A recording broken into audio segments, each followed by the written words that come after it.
ఓం శ్రీరామచంద్ర పరబ్రహ్మణే నమః. శ్రీ గురుభ్యో నమః.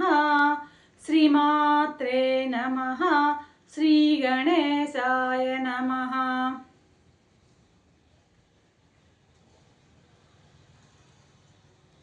ప్రియాత్మ బంధువులారా, యోగ వాసిష్టం నిర్వాణ ప్రకరణము 586వ భాగం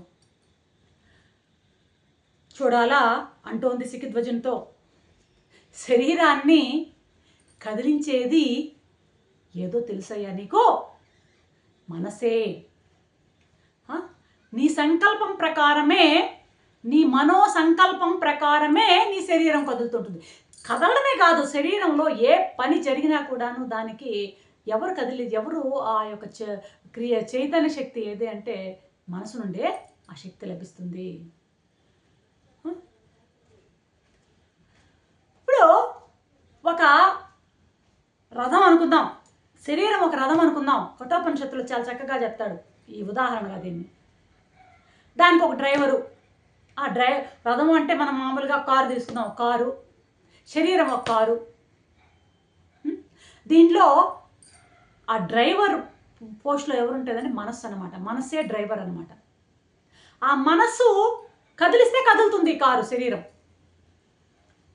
కాబట్టి శరీరం ఏ పని చేయాలన్నా మనసే దానికి మూలం. శరీరం తనంతట అది కదలదు. ఇప్పుడు రాత్రంతా మనము పొగలంతా అన్ని పనులు చేస్తాం, పడుకుంటాం. పడుకున్నప్పుడు ఆ డ్రైవరు, ఆ మనసు అనే డ్రైవరు ఎక్కడుంటుంది? స్వప్నంలో తిరుగుతూ ఉంటుంది.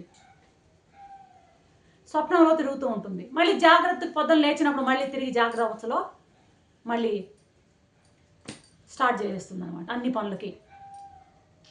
ఇటువంటి మనస్సును గన త్యజిస్తే నువ్వు సర్వం త్యజించినట్లే. ఇది నువ్వు త్యజించాల్సింది.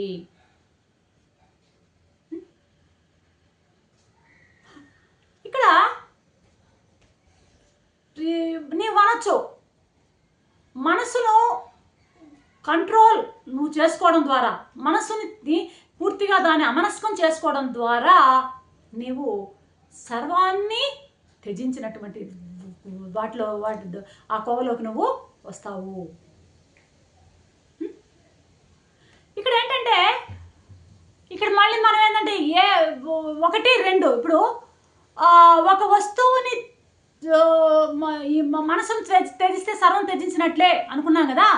ఇక్కడ రెండు మనసును తొలగిస్తే సర్వము తొలగించినట్టే లెక్క. ఇక్కడ మళ్ళీ ద్వైతం వస్తుంది అని అంటావేమో అంటుంది ఇక్కడ, చూడాలి. ఇప్పుడు మనసుని కంట్రోల్లో మనసును తొలగిస్తే అన్నీ తొలగుతాయంటే ఇక్కడ ద్వైతం వస్తుంది అనుకుంటావు. ఇప్పుడు ఏకాద్వి అనేటువంటి రెండు భావాలు కూడాను మనసున్నంత వరకే ఆ భావాలు ఉంటాయి, కానీ మనసు ఎప్పుడైతే లయమైపోతుందో ఆ భావాలు కూడా పోతాయ్యా. అప్పుడు మిగిలేది ఏకమే. ఏ విధమైన కల్మషము లేనటువంటి స్వచ్ఛమైనటువంటి నీ స్వరూపం మాత్రమే ఇక మిగిలిపోయి ఉంటుంది. కాబట్టి అంతా వదిలేస్తే కలిగే ఆనందం అంతటి నీ దగ్గర పెట్టుకుంటే ఉండదయ్యా. ఇది నేను చెప్పాల్సింది. నువ్వు త్యజించాల్సింది ఏది? సర్వత్యాగం ఎక్కడ చేయాలంటే మనసును త్యజించు. నేను చెప్పాల్సింది నీకు చెప్పాను, ఇక నీ ఇష్టం. ఆకాశంలాగా అయిపో అంటదేమని ఇక్కడ. అన్నిటిని వదిలే ఆకాశంలో అయిపోవడం అంటే వ్యాపించు, సర్వవ్యాపకమవు. లోపల బందీ అయిపోయి శరీరం నుంచి విడివడి మొత్తం ఆకాశంలాగా వ్యాపించు. అన్నిటిని వదిలే, ఖాళీ అయిపో. నిజమైన ధ్యానం అదే. మనసుని ఖాళీ చేయడమే నిజమైన ధ్యానం. నామరూపాల్ని ఖాళీ చేయి, విశేషాల్ని ఖాళీ చేయి, ప్రపంచాన్ని ఖాళీ చేయి, అన్నింటినీ మొత్తాన్ని ఖాళీ చేయి. ఆకాశంగా మారిపో. నువ్వు అప్పుడు ఏ రూపంలో ఉంటావు? ఏ రూపంలో ఉంటావు? ఆకాశానికి ఏముంటుంది రూపం? ఖాళీ. అలాగే మనసు కూడా ఖాళీ. సంకల్పాలు వృత్తులు లేకపోతే మనసు లేదు. బాహ్యంలో ఖాళీ, అంతరంలో ఖాళీ. బయట ఖాళీ, లోపల ఖాళీ. ఖాళీలో ఖాళీ కలిపేసేయి.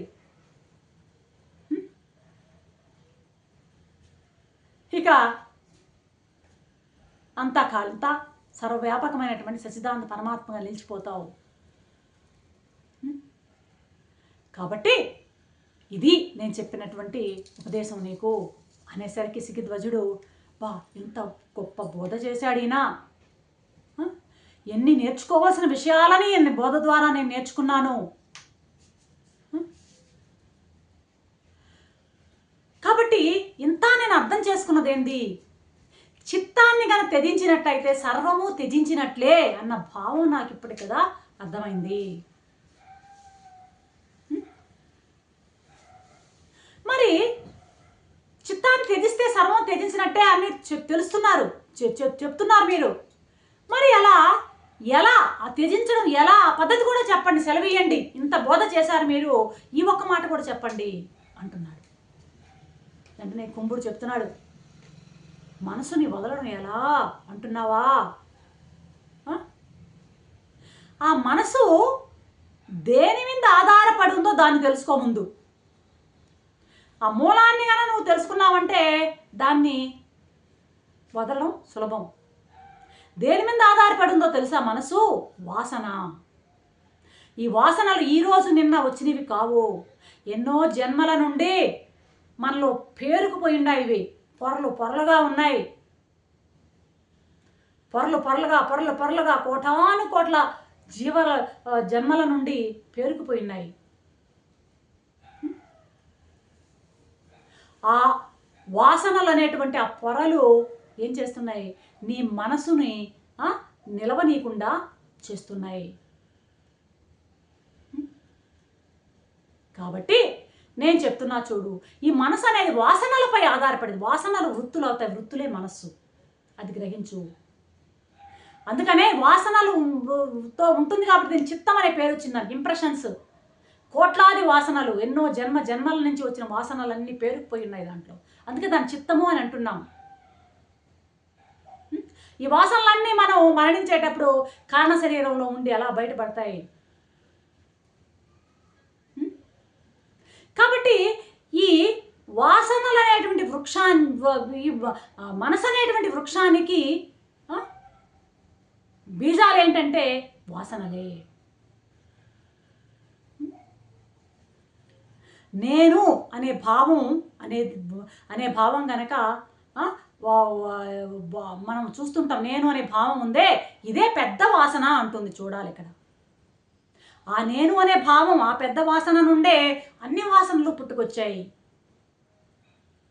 ఆ వాసనలన్నీ రకరకాల వృత్తులుగా మారి అవే కర్మలుగా మారి, కర్మ మళ్ళీ జన్మకి, జన్మ మళ్ళీ కర్మకు, ఈ విధమైనటువంటి జాలంలో నిన్ను పడేసేదానికి మూల కారణం వాసనలు తప్ప మరేటి కాదు అంటూ ముగిస్తుంది. చూడాలా రేపటి ఎపిసోడ్లో ఏం చెప్తుందో చూద్దాం. అంతవరకు సెలవు. సర్వం శ్రీరామచంద్ర చరణారవిందార్పణం.